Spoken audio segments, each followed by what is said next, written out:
नमस्कार। Health pointers the alternative therapy में आपका स्वागत है।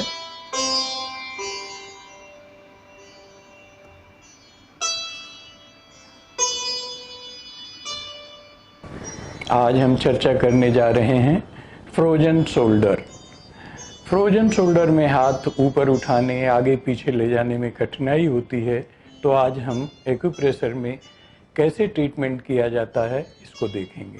आज हम फ्रोजन शोल्डर के एक्यू पॉइंट्स पर चर्चा करेंगे और उनसे कहाँ ट्रीटमेंट किया जाता है वो बताएंगे। फ्रोजन शोल्डर के लिए हमें अपनी चेस्ट एरिया को रिलीज करना है। देखना ये है कि फ्रोजन शोल्डर जब हम हाथ आगे या पीछे नहीं ले जा पा रहे हैं या ऊपर नहीं उठा पा रहे हैं, तो उस वक्त हमको कहाँ पर तनाव आ रहा है, चेस्ट में आ रहा है, हाथ में आ रहा है या नेक पर आ रहा है, उस एरिया पर हम विशेष ध्यान देंगे।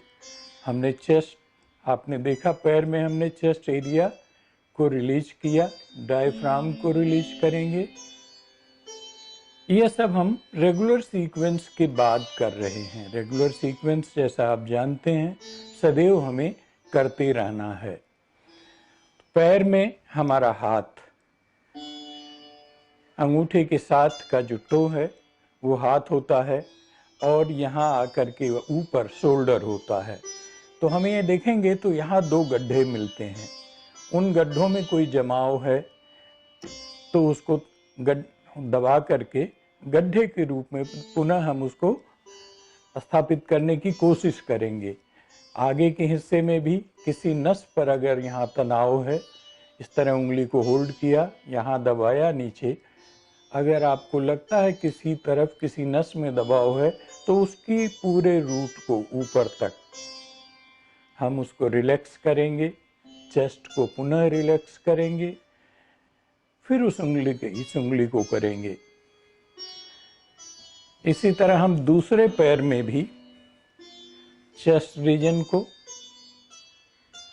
डायफ्राम को, नेक को और हाथ को रिप्रेजेंट करने वाली ये उंगली जो है, इसको उसी तरह हर तरफ से देखेंगे। यदि किसी नस में कहीं खिंचाव है, ऐसा पकड़ के हम पीछे करते हैं या साइड में लाते हैं, तो कौन सी नस ज़्यादा खिंची है उसको रिलैक्स करेंगे। वो हम देखेंगे तो वो तनाव ऊपर तक आएगा उंगली में, जैसे मैं कर रहा हूँ ये। तो वह जहाँ भी क्रिस्टल आपको नजर आए उसको आप डिसॉल्व करेंगे प्रेशर दे दे करके। पैरों पर हमने ये किया, डायफ्राम को रिलैक्स किया, नेक को रिलैक्स किया, हाथ को रिलैक्स किया। हाथ के तीनों joint, wrist, elbow and shoulder joint. इस पैर में भी यहाँ देखेंगे तो दो गड्ढे होते हैं, वो गड्ढे हैं या वहाँ पर जमाव है, उसको हम तोड़ने की कोशिश करेंगे एक्यूप्रेशर द्वारा। ये हमने ये किया। जिस हाथ में जो हाथ फ्रोजन है हमारा, जिसमें तनाव है, उसके अपोजिट पैर की छोटी उंगली पर, छोटी उंगली और उसके नीचे ये हिस्सा, सपोज बाएं में है तो दाहिने पैर में ये हिस्सा, यहाँ पर आप दबाएंगे तो आपको क्रिस्टल मिलेंगे उंगलियों के नीचे, वो छटकते हुए नजर आएंगे। हमें बार बार प्रेशर देके उन्हें डिसॉल्व करना है। इस उंगली को भी अच्छी तरह नीचे से ऊपर तक हर नस को रिलैक्स करना है। पैर की बाहरी साइड को भी हमें दबाव देना है। यहाँ के क्रिस्टल जैसे जैसे आप खत्म करेंगे, आप पाएंगे कि आपका कंधा ऊपर उठने लगा है। इसी तरह अगर दाहिने हाथ में है तो बाएं पैर के इस हिस्से पर भी आपको क्रिस्टल मिलेंगे, उन्हें आपने डिसॉल्व करना है। जैसे जैसे वो नसें पर बने हुए क्रिस्टल डिसॉल्व होंगे, आपका कंधा खुलना शुरू हो जाएगा। बार बार हम ऐसा करेंगे, फ्रोजन शोल्डर की प्रॉब्लम से हमें मुक्ति मिलेगी। आपने पैर पर देखा, अब यही मैं हाथ पर भी दिखाता हूँ। हाथ का रिप्रेजेंट करने वाली उंगली है अंगूठे के साथ तर्जनी, इसको हमने रिलैक्स करना है। 3 के तीनों जॉइंट को रिलैक्स करेंगे और शोल्डर ज्वाइंट पर फिर उसी तरह जैसे पैर में देखा था उसी तरह हाथ में यहाँ दोनों तरफ 2 गड्ढे हैं, उन गड्ढों को हम देखेंगे उनमें जमाव तो नहीं है, उन पर दबाव देंगे और इसको ऊपर तक दे देंगे। उंगली को हम ट्विस्ट करके हर ज्वाइंट को पूरी तरह से रिलैक्स कर लेंगे।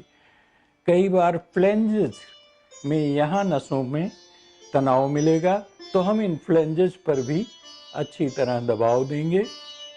जैसे जैसे इन नसों का तनाव कम होगा आपका कंधा ढीला होता जाएगा।